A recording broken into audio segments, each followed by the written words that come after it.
Guerra de Vietnam. Fue un conflicto armado en el que se enfrentaron dos ideologías, el comunismo de Vietnam del Norte y las guerrillas comunistas que actuaban en Vietnam del Sur, y por otro lado el capitalismo de Estados Unidos y Vietnam del Sur. Cabe decir que Vietnam quedó individida por los acuerdos de Ginebra del año 1954. Vietnam del Norte tuvo capital en Hanoi y fue comandada por el señor Ho Chi Minh, quien era un líder comunista que ante el apoyo de Estados Unidos a Vietnam del Sur, creó el Frente Nacional de Liberación.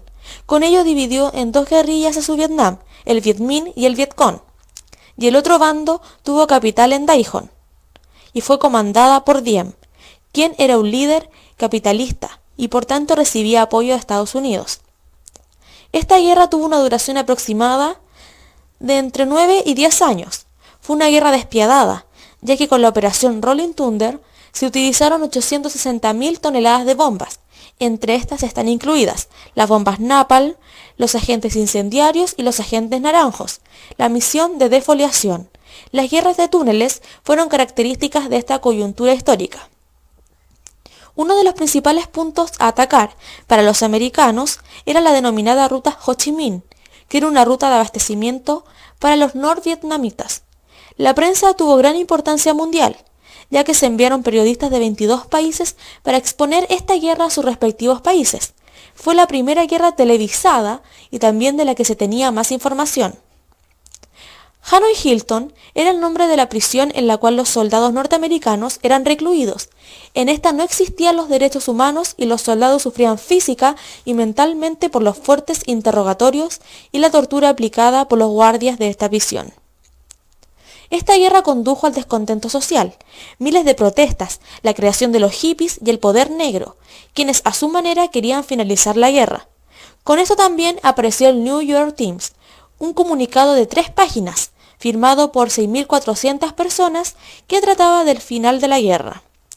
Los hippies eran un grupo social conformado por jóvenes pacifistas y pelo largo, proclamaban el amor y la paz en el mundo, se manifestaban en contra de la guerra. Para Nixon eran unos completos vagos, también antiamericanos. Para hacer notar a Nixon que su pensamiento estaba equivocado, Jimi Hendrix interpretó el himno estadounidense con su guitarra eléctrica. Él estaba en contra de la guerra, pero no en contra de su país. En forma de protesta, hippie se hizo un festival llamado Woodstock. Este fue un ícono en la historia de Estados Unidos y hippie para la detención de la guerra de Vietnam. La primera celebración de este fue el 16, 17 y 18 de agosto de 1969, en una granja Ulster Country bajo el lema 3 días de amor y música. Se citaron artistas como Johann Baez, Janis Joplin, entre otros.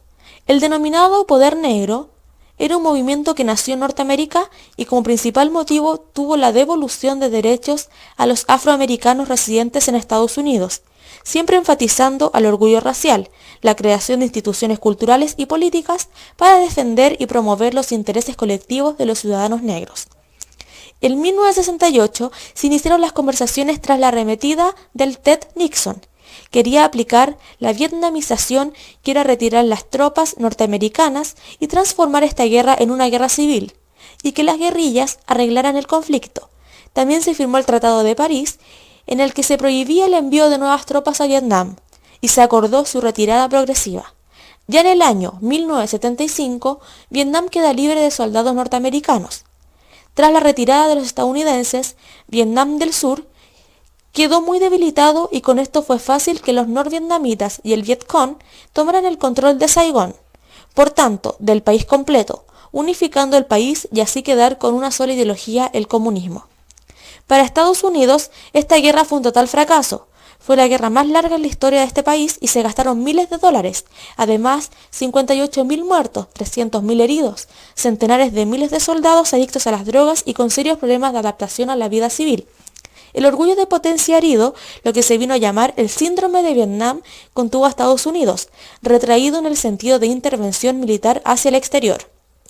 Esta guerra repercutió en países como Cuba, donde Ernesto Che Guevara, en su mensaje a los pueblos de la tricontinental, propuso nuevas revoluciones y nombró a Estados Unidos como destructor de todo vestigio de civilización.